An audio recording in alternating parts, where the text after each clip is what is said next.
Would you want a guy that more is of the play style of that of a Luka Doncic, or would you like a guy like a Derrick Jones Jr. who's a freak athlete? Basketball IQ may not be the highest, however, there is a lot in which you could do with him. And this seems to have been a conversation for a while now, especially when we talk about the American game versus the European game. And Kobe Bryant discussed this a lot when he talked about AAU. With that style of play and with that style of game, the American-born players aren't really learning the fundamentals of basketball. They're really not even being taught the fundamentals and how to have a high basketball IQ. They're relying a lot on their athleticism because when it comes to certain games, if you can get 3 to 4 of the most athletic guys on one squad, normally if you're playing in middle school or you're playing in high school, sometimes even in college, athleticism can get you very, very far. But the caveat to all that is if you're not teaching the fundamentals of the game, if you're not teaching the aspects of how to manipulate defenses, how to manipulate yourself to where you can get to your spot and get your shot off, you're now all of a sudden now in a league in the NBA where everyone is athletic, or at least the vast majority of players are athletic.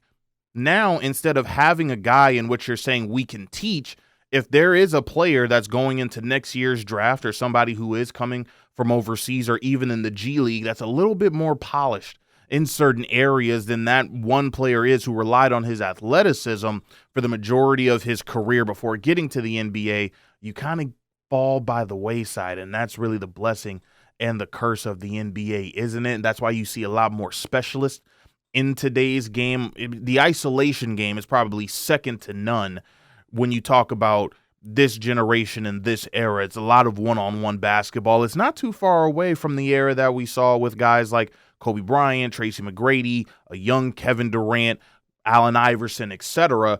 But the basketball IQ for some folks really isn't to the standard in which we may have seen in prior generations. Now, you take a guy like Luka Doncic. He's probably learned the fundamentals since he was 6, 7 years old.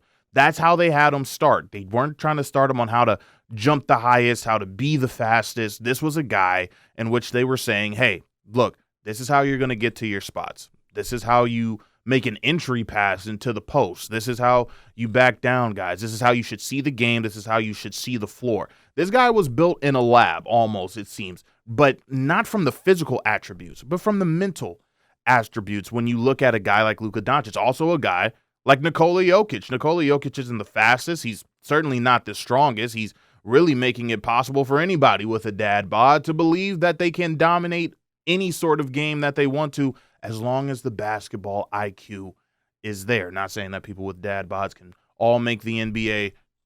Nikola Jokic is an anomaly on that one. Just follow where I'm going with this. If you are a guy such as a Luka, as a Nikola Jokic, or any of these European players who, when the European transition was coming into the NBA, we viewed a lot of these guys as soft. They couldn't take the physicality of the NBA. Now the NBA has gone to a more European style of game.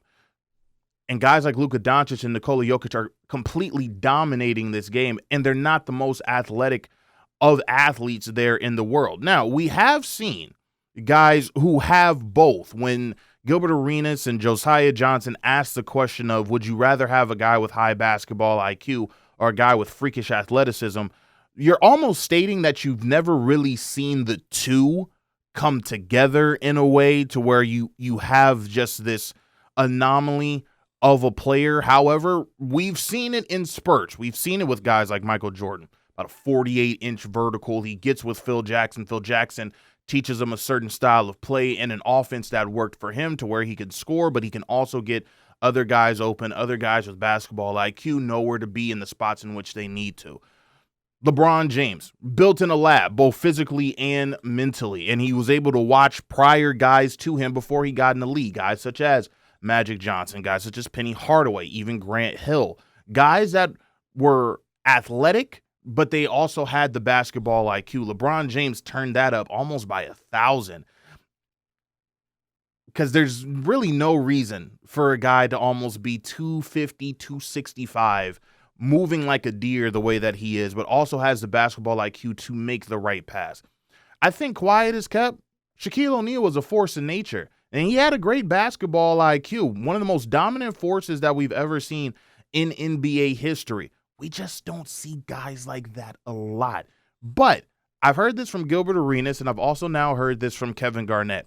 It seems like the guy who wasn't the most athletic player, but got the most out of his basketball IQ and his athleticism, is now arguably one of the top 3 greatest players of all time, or at least is in that argument. A lot of people put him in the top 10, but it's Kobe Bryant. Essentially, they put it like this. Kobe Bryant had a Chevy, Toyota-like body, but he pushed it as if it was a Maserati. And Kobe Bryant has always admitted, hey, listen, I was athletic, but I wasn't freakishly athletic. I was quick, but I wasn't freakishly quick.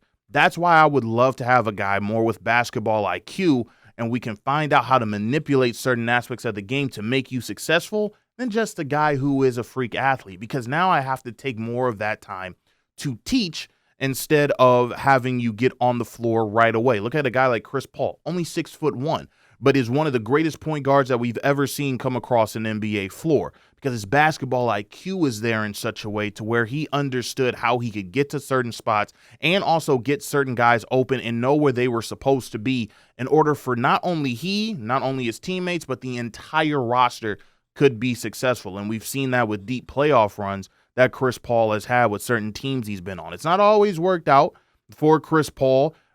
He has yet to win an NBA championship. Heck, he says he went to San Antonio really just to get the assist record. And why not when you're playing with a 7'4" behemoth in Victor Wembanyama? Give me the guy with basketball IQ. I can put him on the floor right now, almost right away. With the game where it is now, you don't need to be freakishly athletic. And there are a lot of great athletes that we see in our game. Anthony Edwards, Ja Morant, others, kind of in that circle. But when you look at guys such as Kyle Anderson, probably wouldn't be a great example, but there's a guy that has a high basketball IQ. He plays at his pace. You're not going to speed him up. You're not going to slow him down. This is going to be a guy that can be that point forward for you in an NBA setting for any sort of NBA team. And I think that's why Minnesota wanted him when they got him just a couple of off seasons ago. Can we see more anomalies in which we've seen sort of like a LeBron James? Sure, but it's only few and far between. Basketball IQ is always going to win for me in the end, and that's why you have to give me a guy with basketball IQ before you give me a guy who's just solely freakishly athletic. Giannis, really a guy in which the Milwaukee Bucks said, we're going to teach him. He has the athleticism, but once his body's sort of rounded out and also teaching him the fundamentals of the game, that raw athleticism plus the IQ gave you the Finals MVP and also the NBA regular season MVP.